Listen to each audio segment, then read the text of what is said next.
Word with Mindful Minutes. And today's reading is March 10th. It's called The Creator's Cycle. And it says, we survive and then we die. Ojibwe Elder. Nothing escapes the Creator's cycle.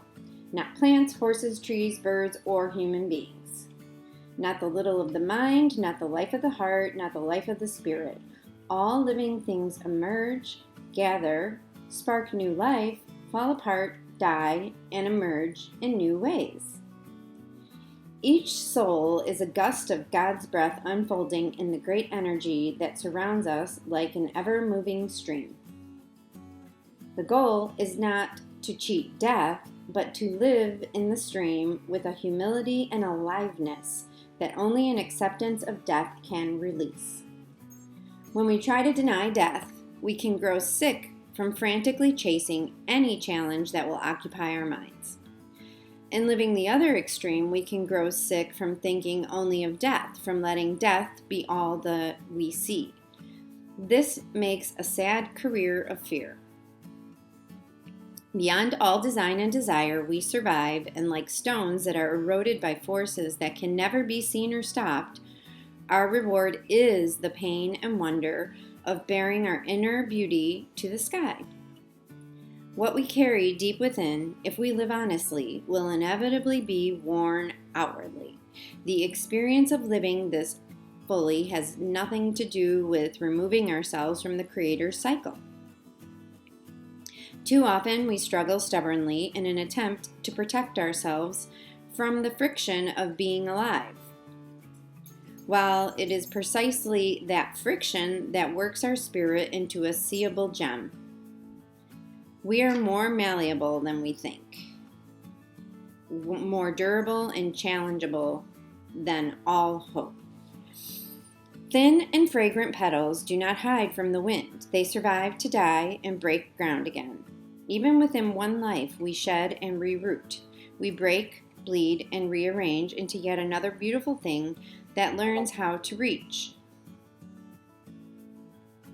Resisting this process doubles our pain. Singing our way through it is the source of wisdom and beauty. And the activities are: what is your greatest fear about dying? What is your greatest fear about living? Do these fears have anything in common? How would you shape your life if you didn't have these fears? What if you shaped your life in this way anyway? That is a really good reading. And it's odd because death has been coming up a lot in conversations.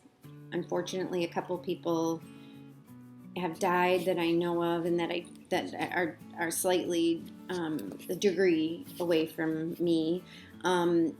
And I'm listening to this podcast about a gentleman's dad that died and how he's dealing with it. And it's funny because my dad used to always talk about, don't be afraid of death. Death is okay. Don't be sad about death. Death is okay. We're just moving on. And I always thought it was kind of wacky and wonky. And I think there's something to it. You know, when you grow up and you realize that your parents are kind of right, is always an eye-opening experience. But I do think that we all know that we're not getting out of here alive, which is why I'm doing what I'm doing, which is why I'm living my dream, which is why I'm putting my whole self into my life and doing what I love and what I'm passionate about. And I'm impressed that I'm finally doing it, right? I'm impressed that something happened and something shifted in my life to jostle me out of this place of being stuck or being handcuffed to financial security and being handcuffed to what I should be doing at this age and how I should be doing this, instead of taking a risk and living life and letting my music out. And I'm not a musician, but I mean letting my voice out, letting my truth out and sharing it with others, because I do think that we all have something to offer, and I want to be able to, I've learned a lot of things, and I want to help people that were like me get to the other side if I can, and share my truth with them so that they can, if at anything at all, be brave, or just hold space for them and let them know it's okay. It's okay to feel lousy, and that what I really think is important for me is to know that change is possible, to help other women understand that change is a thing. It can happen. It is not easy. It doesn't happen overnight, but it can happen. And now I'm reading this wonderful book called Good Morning, I Love You by Shauna Shapiro. And actually, neuroscience has found this neuroplasticity is actually your brain is always changing.